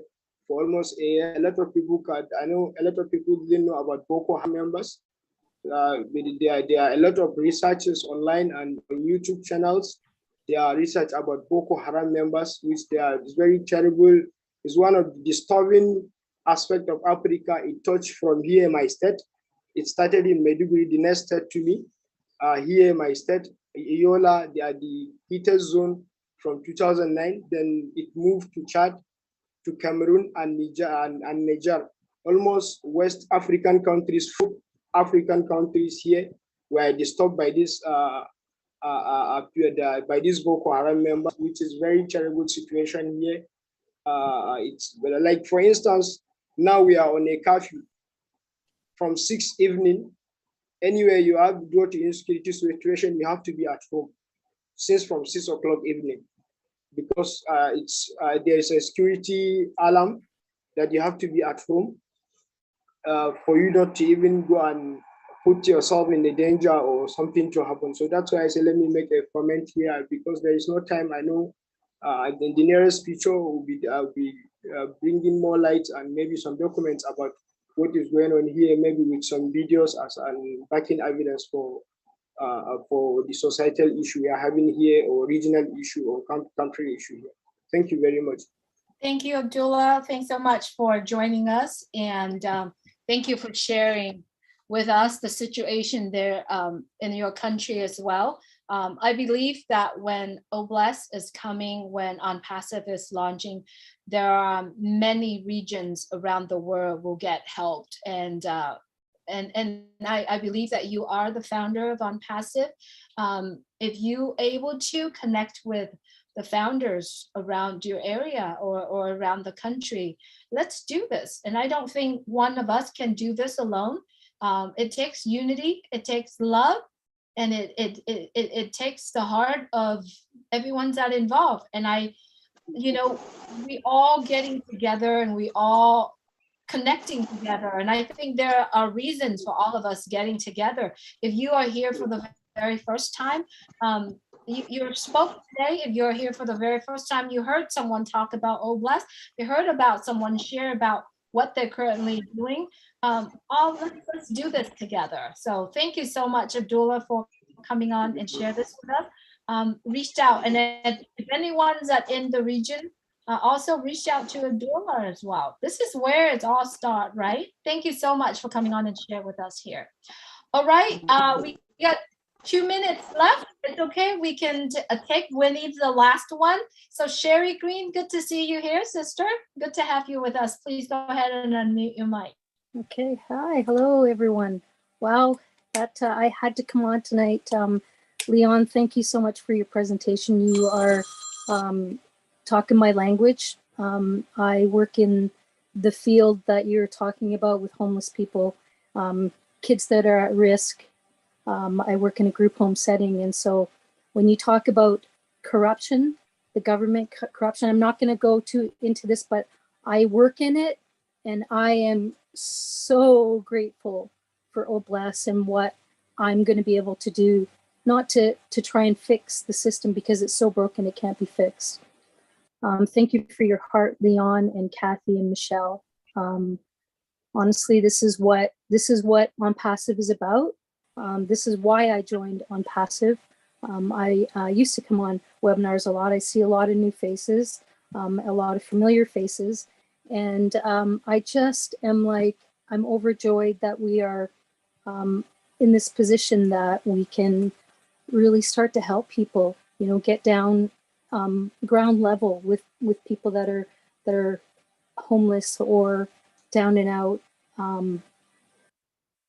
It's what I want to do when I can stop working. I work, 6-7 days a week. I go into work at a group home and I work with these kids, and I can't bring my gifts there because the government just wants us to do status quo and not help the way that I want to help. And so I know that when I'm in a position to be able to go out and hit the ground, boots on the ground, and sit with people and pray and give food, like Kathy, you touched my heart when I was listening to what you're saying, that that's what I'm here for. And so, Leon, I would love to connect, and we need a Canadian, I guess, I don't know, chapter, whatever you want to call it, because I have been brainstorming exactly what you're talking about, and I've been looking for land. We talked about the 3D printing, and my mind was blown, and I'm like, thank you, God, like this is it. This is how we're gonna help the people. And so I'm just like, my heart is pounding out of my chest. I had to come on tonight. I listen in the background when I'm at work, and rarely do I get to come on anymore, but wow, I'm I'm so touched. And to watch, there's over 1 million founders that have come in since I became a founder, and to watch it, it's just like, I can't, like, I'm out of my body right now with joy. So thank you so much to everybody, and let's do this. Let's help the people. Let's sit beside them and talk to them and find out what's weighing on their heart, you know, and yeah, let's do it. So I love you guys. Thank you so Ash, much. Mufara, you are like, I love your heart. I need to say it. I love your heart. What you've done, your heart and your mind. Thank you, sir. That's it. That's all I got. Thank you so much, Sherry. It's good to see Sorry, you. I took a little bit longer, Julie, but I No worries. No, had to get it out. no worries at all. Thank you for coming on today. It's good to see you, though. Yeah, Good thank to you. on here. Yeah. On Once channel. On Passive goes, I'm out. I no more work for this kid. So That's thank you very right. much. Thank you for your heart. Thank you for sharing here. We miss you in California. You've got Oh, to. well, that's really another thing that get really to see touched me, because that's the area that I lived in a couple of times. And so I know the Oxnard area. I know what you got. I actually have a founder that is working on a program. I want to connect her with you, Leon. Okay. And she's like the most amazing woman. So I'll reach out to you. Okay. Okay. Perfect. Thank you. Okay. Good night. Thank Thank you. you I'm so going to much. unmute myself. Otherwise I won't stop. Love you, Sherry. Thank you so much for being here with us. All right, Winnie from Rwanda. Winnie, if you would please, my dear friend, it's been a long time. We haven't seen you or spoke with you. I want to hear your voice. Hello. Hi, Winnie. Do you hear me? Yes, I can hear you. I like to hear your voice. It's been a while. Bless you, ma'am. God bless you so much. Yes, I'm Winnie from Rwanda. Yeah, I am your friend, as our CEO used to tell us. I really appreciate that I have a great family. On Passive is a great family from far away, from Africa, USA, Canada. I am really grateful that I have family like you all, my friends, my sisters and brothers. Yeah, here is not a morning, it's still a night. When I wake up, yeah, I fall on this webinar, which is a good webinar. I like Obles. I like the people of On Passive. I like your heart. The heart of giving, it doesn't require much. The heart of giving just require that the willingness of even to talk to someone, to tell him, be patient, God loves you, I love you. That is enough. Even you don't have something. Do you know one coin can feed one family here? If I have one coin, I know I can feed someone who, there are many people here around the world, many women, many children who are suffering. Really, I am thankful to God. I'm thankful to Ash Mufare, who really had this opportunity for the people who have that heart of helping others. Here in Rwanda, I have a charity. Yes, a charity for children. I'm focusing on children. But when we say about children who are suffering, who need to go to school, children who are sleeping empty stomach, just you have to think about their families. Many of them are from the poor families, from a single mother who doesn't have nothing to feed them. I demand myself, what can I do here in my community? Yes, fortunately, I meet On Passive. Obles is really my answer. I prayed a lot. to find a platform where I can myself, I express myself to what I am willing to do with the people who are willing like me, who has that heart, that faith, that belief, that now I can say nowadays, if you can realize it, nowadays this world, many people are selfish, but it requires me and you to change that belief, to change how people they believe. We don't have to be selfish to be satisfied. No, we have to share what you have with the neighbors, with those who are in need, who need us. Like whatever you have, even your heart, even your good word, there is someone who needs you around you. You can see there is always someone who needs what you have, what you good from your heart. Really, from the bottom of my heart, I appreciate this webinar. I appreciate Honorable Grace. That is, even first of all, we are humanity is starting with us to bring that atmosphere in the world. We are humanists, then that we will spread that the peace, the love, everything as Ash, our CEO, used to tell us. Let's change. I can't change everyone, but at least I can change one person in this world. So really, dear sisters, I saw you, Julie, long time. I saw the other leaders here. Rina Nakamoto used to be here, to be together, Engineer Michael, Dr. Benny. Really, God bless you. I saw sisters from Bangladesh. Really, I used to follow in silence, but always I keep you on my heart. With my people, as you see, I can show you something. You see these buckets from this morning, when I wake up, it was my time to go to visit some families. Yes, I have the list, the long list here. Of course, I participate in the children education, but you can't educate someone who is the empty stomach. Even I have 1 kilo of rice or 2 kilo of beans. I should go to the families, visit the families, see what they are, what their problems.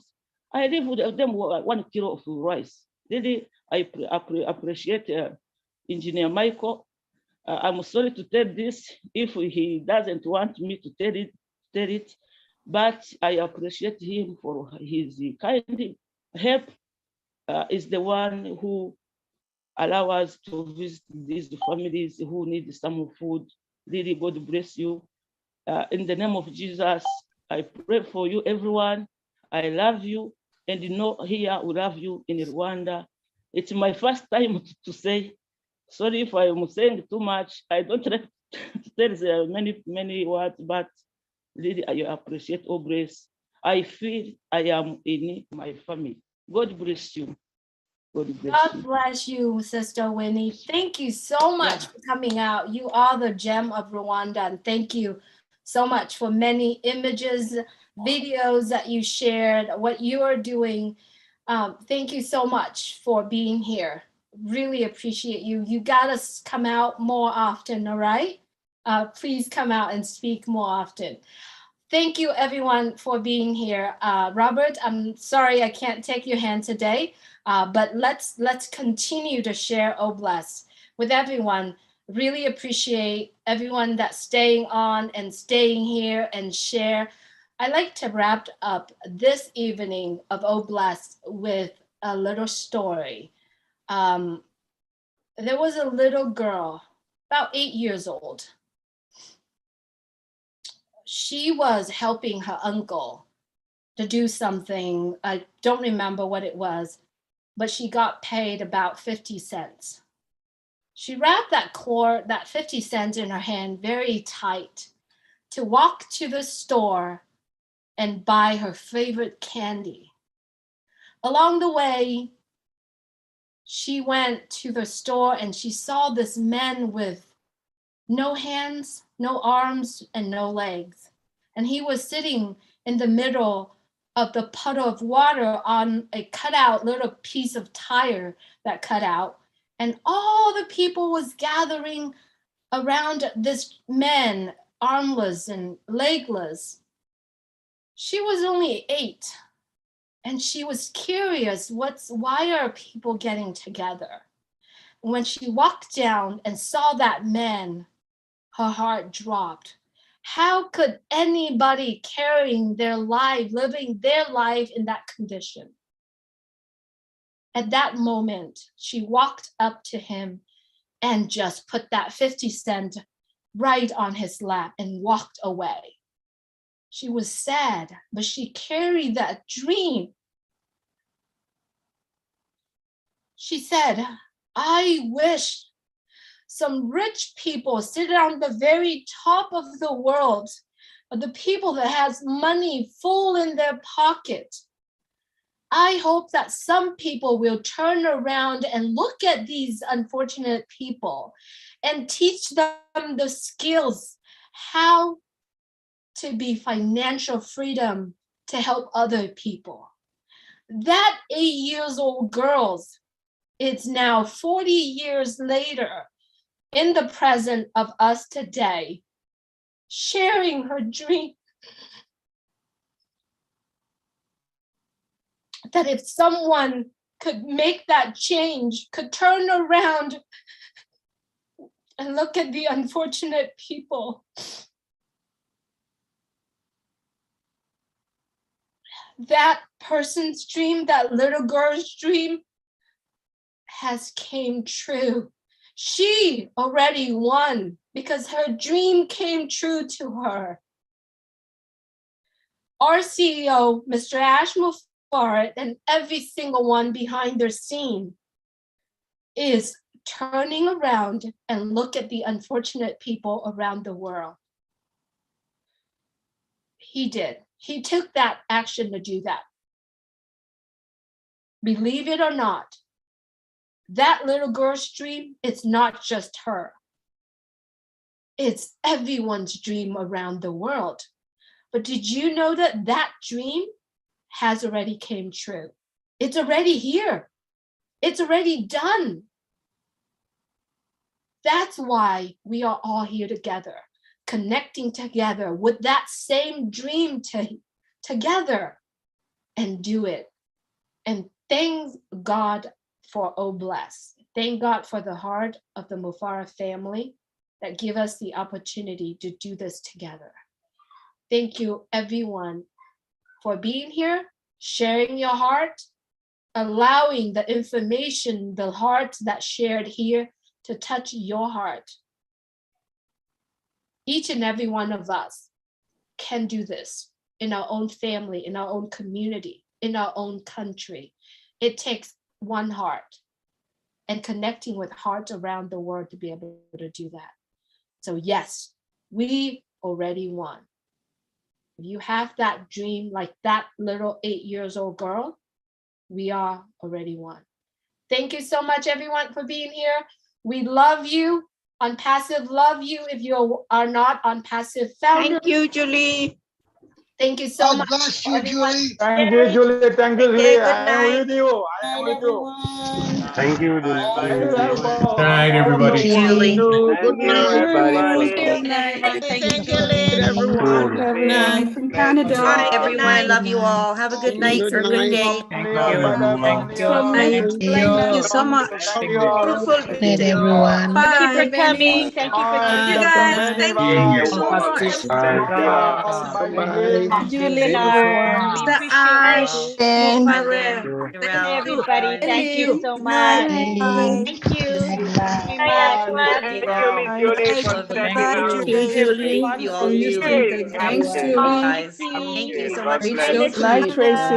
Julie, bye, Julie. Thank you was so good. much. I Have a great night. Love you. Gladys, you guys are awesome. Get Julie, better. please, play my Gmail. Play my mail, please. Love you. Take care, everyone. Good night. I'm gonna go ahead and Bye. guys. Bye-bye. Thanks, Chevy Chase, Good night, Maryland. everybody. See you on the next webinar. see you next time. Good Bye, night. Sonia. Thanks for the opportunity. Nakari. Good night, brother. Bye.